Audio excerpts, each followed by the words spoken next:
It's become clear that in order to talk about management of greenhouse gas emissions, I first have to clearly state why I've concluded it's a problem that needs to be worked on.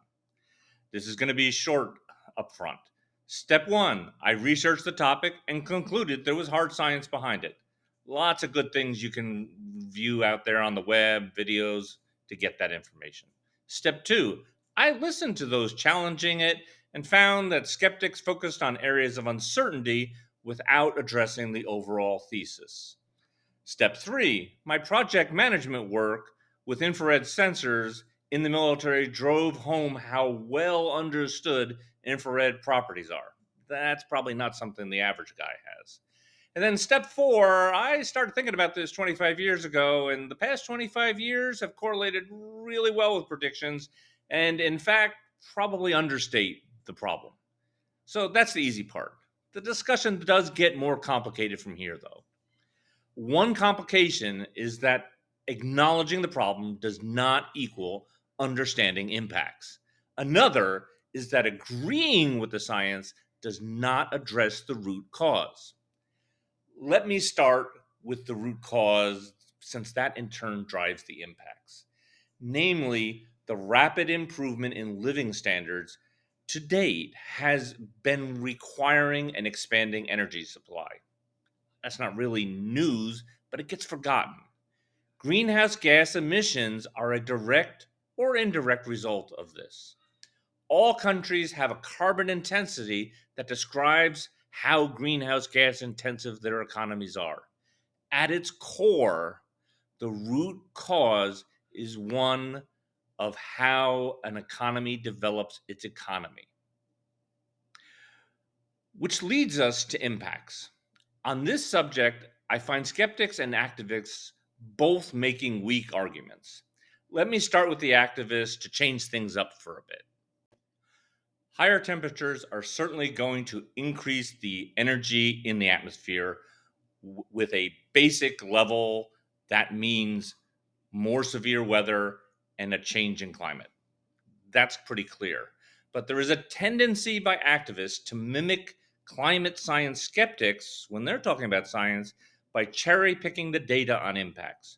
For example, the recent floods in Libya where dams broke, killing many people. A very sad situation.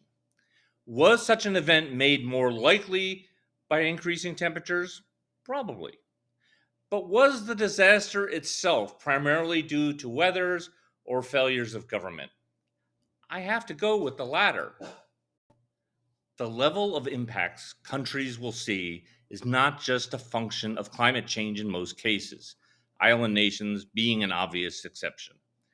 A nation could choose to prepare for its impacts or not. Each decision affects impacts today, money I spend today to prepare, and in the future, a bill, probably a bigger one that I have to pay then. History still debates why various civilizations have declined over time, and there are typically multiple problems at work. Rapid climate change is undesirable, but far too many activists tie it to other issues such as economic equity. That's a worthy topic, but it's one best treated separately, and it's best addressed by other fields such as an economist, not a climate scientist. Emissions impact the climate on an absolute basis, not per person. So, per capita GDP does not correlate with absolute emissions. Okay, the skeptics will similarly cherry pick the data. To press with my Libyan example, the argument goes that an undeveloped country needs economic growth and that will outweigh the costs that might occur. Throwing in that deaths due to weather related disasters have gone down significantly in the past 100 years. One does not need to do an in depth analysis of Libya's situation over the past 50 years to understand that oil has not brought the country wealth in the past, and there is no reason to expect that it's all going to turn around and do so in the future. There's a whole topic in economics called Dutch disease, which is worth reading about and applies here. As for deaths and suffering, that conveniently leaves out the results of famine, disease, that happen after a disaster. Libya can't handle today's situation. Unless countries' paths change, it will be worse 20 years from now, with or without fossil fuels. And there's an irony here that Libya would do really well with solar. My personal take is that with time, rising temperatures are going to have a powerful negative impact economically, but that's likely to show up in inflation. Skeptics are correct in citing that direct costs due to natural disasters are not particularly large relative to world GDP. Skeptics, though, ignore that increased costs for rebuilding infrastructure will create a supply constraint. See the economics thing, right? And that it will likely impact prices. Ironically, gas prices are a great example where a 5% decrease in supply, think, hey, Russia Ukraine war, drove prices up by 50% and more because there was an out of balance supply situation. This topic is worthy of some intense economic investigation. My suspicion is the result is going to be far more negative than a skeptic might say, but it's also not the total catastrophe that an activist might claim. And this is going to depend greatly based on the country you're talking about. None of this is to imply that the science does not need further work. Understanding second order effects that amplify or decrease the impact of emissions is important. Water vapor is an excellent example. Water vapor, which is a greenhouse gas in and of itself, has a significant impact on global temperatures, just as a general statement. But it's a greenhouse gas with very different properties than CO2, so it's treated consequently very differently. Speaking from my own personal experience, it was always something of a headache when trying to describe an infrared sensor's performance because IR performance in an arid desert was a lot different than that of a humid environment. And so you had to tell leadership it's this far here, this far here. High temperatures mean more evaporation of water into the air. When climate change was first raised as a concern many years ago, the overall impact due to water vapor was somewhat more uncertain. If it in turn caused clouds of a particular type at a particular altitude, it could result in cooling effect, oddly enough. The flip side, though, is that as you increase the average amount of water vapor in the air, it has a multiplying effect on global warming.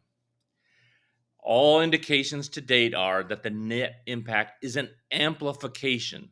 So it's not the root cause, but it amplifies the effect.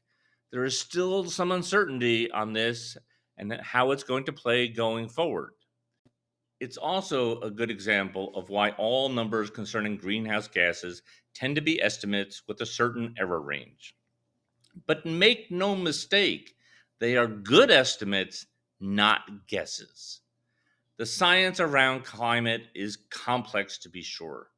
Let me use a military weapon example, since that's kind of my thing.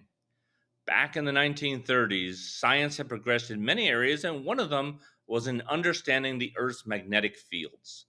Given this knowledge, a number of countries decided to put it to use in making the next generation torpedoes, because by how you used a magnetic warhead, you had the potential to increase damage.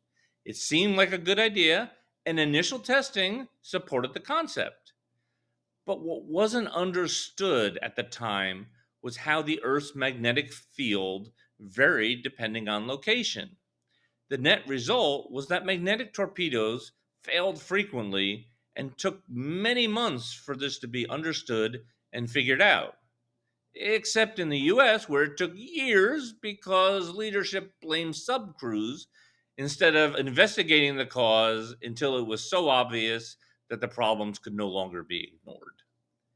So the science was not wrong. The Earth has a magnetic field. It was also not fully understood, and the refusal to learn from new data as it came to bear had truly negative consequences. Today, I fear not enough emphasis has been placed, for example, on minimizing methane escaping into the atmosphere. I think that's a bigger problem than we've given it credit for. The Mark 14 torpedo of climate science, if you will. As always, I hope you enjoyed this. Looking for your comments. Subscribe and let me know if you like this video by clicking the button. Thanks a bunch and talk to you soon.